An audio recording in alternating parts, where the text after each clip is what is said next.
बनारस के रामायणी शंकर प्रसाद व्यास जी 1969 में इलाहाबाद के माघ मेले में संगम तट पर एक पंडाल में प्रवचन दे रहे थे। पंडाल श्रोताओं से खचाखच भरा था।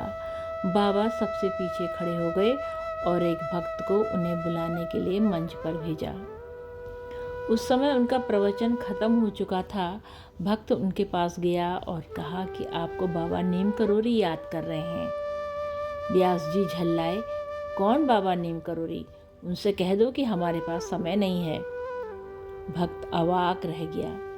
व्यास जी के ऐसे रूखे व्यवहार की अपेक्षा उसे नहीं थी, लेकिन मंच पर ही विराजमान दुधारी बाबा ने व्यास जी को जब बाबा के बारे में बताया तो वो उस भक्त के साथ ही बाबा के पास आ गए। बाबा ने उन्हें देखते ही कहा, तू इतना बड़ा आदमी हो गया है कि तेरे पास समय ही नहीं है। व्यास जी अचंभित रह गए। वो समझ नहीं पाए कि इतने बड़े पंडाल के पीछे खड़े बाबा जी मंच पे हुई उनकी बातचीत कैसे सुन पाए। उसमें बाबा ने थोड़ा मुड़कर पीछे देखा और बोले, गाड़ी लेकर प्रभुदत्त आ रहा है, उससे कह देना कि हम नहीं चलेंगे।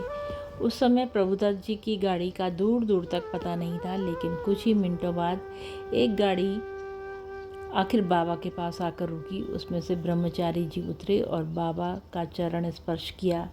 व्यास जी का ब्रह्मचारी के प्रति पूज्य भाव था। व्यास जी इस दृश्य से द्रवीभूत हो गए। उन्हें बाबा की महिमा का आभास हुआ और वो ग्लानि से भर उठे। उस दिन से वे बाबा के भक्त हो गए। बाबा ने गर्मियों में उन्हें कैंची आने को कहा और वो कैंची में कई बार आए।